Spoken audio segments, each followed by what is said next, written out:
Kesaksian Akhir Abad, karya W.S. Rendra. Ratap tangis menerpa pintu kalbuku, bau anyir darah mengganggu tidur malamku.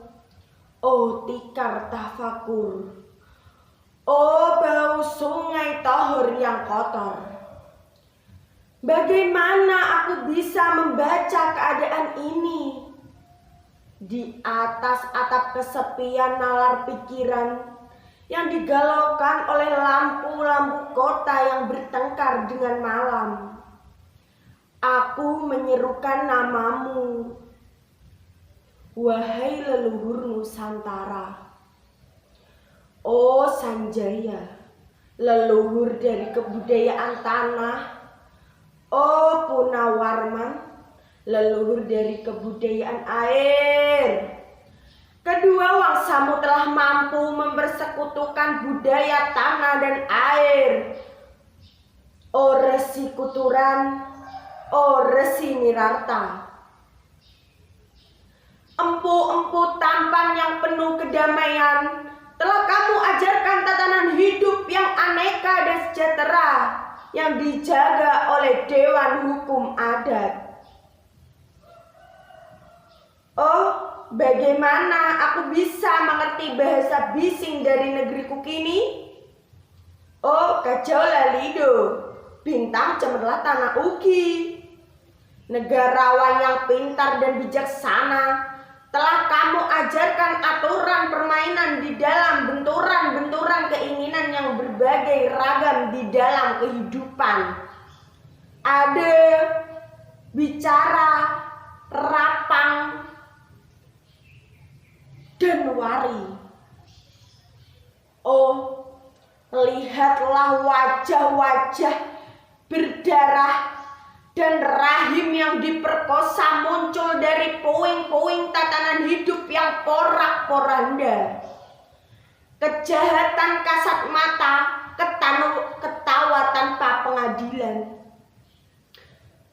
Kekuasaan kekerasan bahag dan berdahak di atas bendera kebangsaan.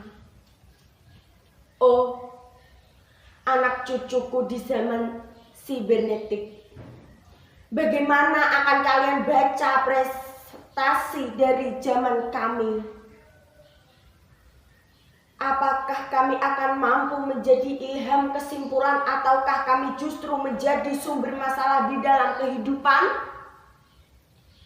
Dengan puisi ini aku bersaksi bahwa rakyat Indonesia belum merdeka. Rakyat yang tanpa hak hukum bukanlah rakyat merdeka. Hak hukum yang tidak dilindungi oleh lembaga pengadilan yang mandiri adalah hak hukum yang ditulis di atas air. Bagaimana rakyat bisa merdeka bila polisi menjadi aparat pemerintah dan tidak menjadi aparat hukum yang melindungi warga negara? Bagaimana rakyat bisa merdeka bila birokrasi negara tidak menjadi aparat rakyat, melainkan menjadi aparat pemerintah yang berkuasa?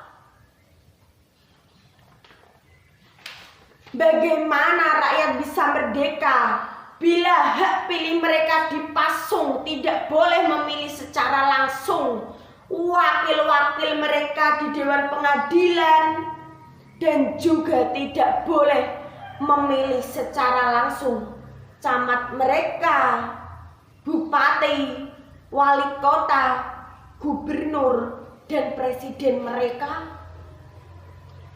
Dan partai-partai politik menganggap rakyat hanya abdi partai yang dinamakan masa politik partai. Kaulah partai atau hamba partai. Bagaimana rakyat bisa merdeka bila pemerintah melecehkan perdagangan antar daerah dan mengembangkan merkantilisme dan sehingga rela menekan kesejahteraan buruh, petani, petani, nelayan, guru, dan serdadu berpangkat rendah. Bagaimana rakyat bisa merdeka bila provinsi-provinsi sekedar menjadi tanah jajahan pemerintah pusat? Tidak boleh mengatur ekonominya sendiri, tatanan hidupnya sendiri, dan juga keamanannya sendiri. Ayam, serigala, macan, ataupun gajah, semuanya peka pada wilayahnya. Setiap orang juga ingin berdaulat di dalam rumah tangganya. Setiap penduduk ingin berdaulat di dalam kampungnya. Dan kehidupan berbangsa tidak perlu merusak kedaulatan kedaerahan. Hasrat berbangsa adalah naluri rakyat untuk menjalin ikatan daya cipta antar suku yang penuh keaneka kehidupan dan memaklumkan wilayah pergaulan yang lebih luas untuk merdeka bersama. Tetapi lihatlah selubung kabut saat ini.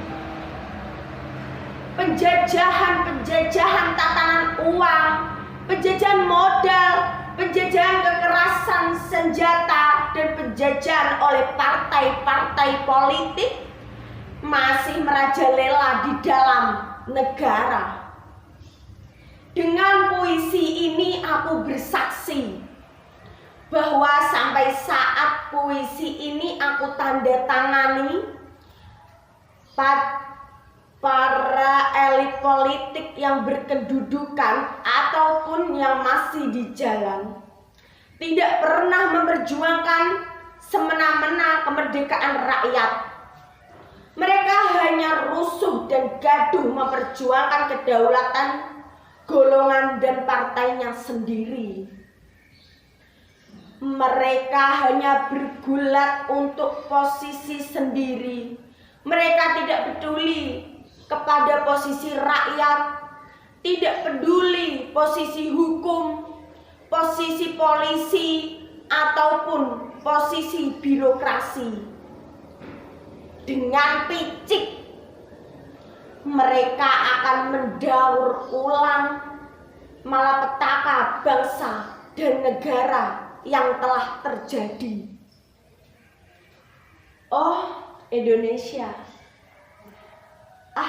Indonesia, negara yang kehilangan makna. Rakyat sudah dirusak asas tatanan hidupnya, berarti sudah dirusak dasar peradabannya, dan akibatnya dirusak pula kemanusiaannya. Maka sekarang negara tinggal menjadi peta.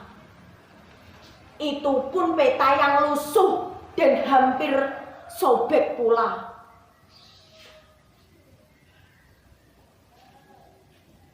Pendangkalan kehidupan bangsa telah menjadi tata nilai rancu, dusta, pencurian,